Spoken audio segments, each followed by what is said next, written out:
YouTube family કેમ છો? બધા મજામાં? ફાઇનલી તમે મજામાં જઈશો, અમે પણ મજામાં છીએ. તો આજે આપણે આવી જઈશું ધાબા પર. કબૂતરાને પિંજરાની સફાઈ કરવાની છે, તો એને કબૂતરાને બધાને બહાર કાઢવાના છે. તો આપણે લઈ લીધા ઘઉં લઈને કબૂતરાને નાખી દઈએ. કબૂતરા સણવા આવે તો બહાર નીકળી જાય, તો પછી આપણે બધું ધોવાનું છે. આપણે હાવણ પાણી આવી ગયું એટલે હાવણો લઈ લીધો ને ધોવાનું ચાલુ કરી દીધું. તો આપણે આ પિંજરું ઘણા સમયથી ધોયું ને તો સાફ કરવાનું છે. તો આપણે સાફ કરી નાખીએ, બધો કચરો બહાર કાઢી નાખીએ. હાવણા ઘઉં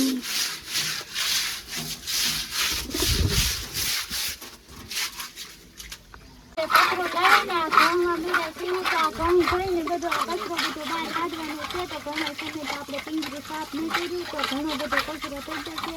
તો આવી રીતે એને ધોઈને આપણે બધો કચરો બહાર કાઢી નાખીએ.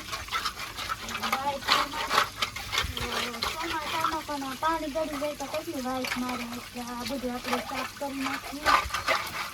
આપણે સાફ કરીને પછી તમને આગળ બતાવીએ. સાફ થઈ ગયું છે, ધોઈ નાખ્યું છે હરખી રીતે. તો એટલામાં એના બસા છે તો આપણે સાફ કરવાનું રહેવા દીધું. ફરી પાછું કંઈક સાફ કરી નાખ્યું આપણે. તો હવે હાવ તડકો થઈ ગયો છે, તો કબૂતરાને પણ અંદર લેવા પડશે ને કબૂતરાને તડકો લાગી જાય એટલે મૂકી તો આપણે હવે સાફ થઈ ગયું. તો હવે આ બહાર બધું આપણે ધોઈ નાખીએ, હરખી રીતે સાફ કરી નાખીએ, ખોલી નાખીએ એટલે સાફ થઈ જાય.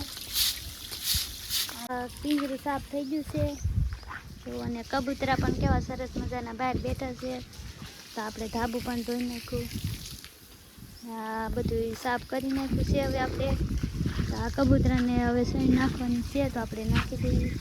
કબૂતરા ચણવા મળે તો બધા કબૂતરા પિંજરાની અંદર ગળી જશે. તો આપણે એને પિંજરું બંધ કરી દઈએ, તો નીંદડી કે કૂતરું કોઈ આવે નહીં તો એવી રીતે આપણે બાંધી દઈએ. ચા પીવાની મન થઈ ગઈ છે, તો આપણે આવી જાય રસોડામાં ચા બનાવવા. આદુ એલચીવાળી ચા બનાવી નાખીએ આપણે, પછી ચા પી લઈએ. કામ તો પૂરું થઈ ગયું, પછી આપણે એક કામ બાકી રહી ગયું, એ પણ કપડાં ધોવાનું. લઈ લીધા આપણે હાબુ ને જઈ આવે આપણે કપડાં ધોવા. તો આ છે કપડાનો ઢગલો, તો હવે આપણે એને લઈને જઈએ છીએ કપડાં ધોવા. તો આપણે બધા કપડાં સૂકવી દીધા છે, અને જો આપણે બધા કપડાં દોરીએ સૂકવી દીધા છે. ને હવે આપણે જવાનું છે નાહવા. ચાલો તો આપણે આજ બપોરનું ટાણું થઈ ગયું છે, અને મારે તો આજે હતી પૂનમ, તો મારે તો ફરાળ કરવાનો હતો. તો ફરાળમાં છે વેફર છે. તો હવે આપણે શાક કરવાનું છે, તો વાલોળ પોલી છે, અમારા હાહુ છે, અમે હાહુ વાલોળ પોલી. વાલોળનું શાક અમારે કરવાનું છે ને તે. તો હવે આપણે બનાવવાનું છે વાલોળનું શાક. તો આવી ગયા રસોડામાં વાલોળનું શાક બનાવવા. આપણે વાલોળનું શાક બનાવવાનું, તેલ પણ આવી ગયું છે.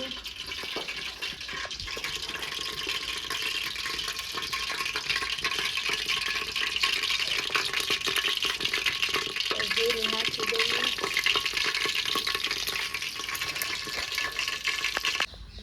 તો હવે આપણે શાક સડી ગયું છે, તો હવે આપણે બનાવવાની છે તીખારી. તો આપણે તીખારીનું તેલ થવા પણ મૂકી દીધું છે. તો હવે આપણે તેલ થઈ જાય ત્યાં સુધીમાં જોઈ લઈએ. તો આ દહીં છે, તો હવે તેલ આવી જાય ત્યાં સુધીમાં આપણે છે ને ધાણા સુધારી નાખીએ. પછી આપણે ધાણા નાખી દઈએ. તો હવે આપણે તેલ આવી ગયું છે, તો આપણે એમાં રાઈ નાખી દઈએ. બહુ તેલ આવી ગયું છે, તો આપણે રાઈ નાખી દીધી. તો આપણે જીરું નાખી દઈએ.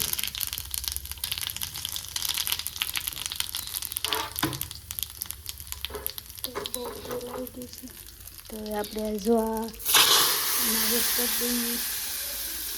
જેમાં આપણે તીખારી બની થઈ ગઈ રેડી. તો તીખારી કેવી લાગી તો કહી દેજો. અમારે તો જો આવે સાદી તીખારી હોય, તમારે કેવી તીખારી હોય એ અમને ખબર નથી. મને તો આવી જ તીખારી ભાવે. પછી તો આપણે એમાં ધાણા નાખી દીધા, લીલા ધાણા નાખવાના. તો આપણે બધા મસાલો નાખી દીધો. હવે એમાં હલાવી નાખી. તો છે આ આપણી દહીંની તીખારી. પછી તો આપણે લીલા મરચાં તળવાના હતા એટલે આપણે લીલા મરચાં તળવા માંડ્યા છીએ.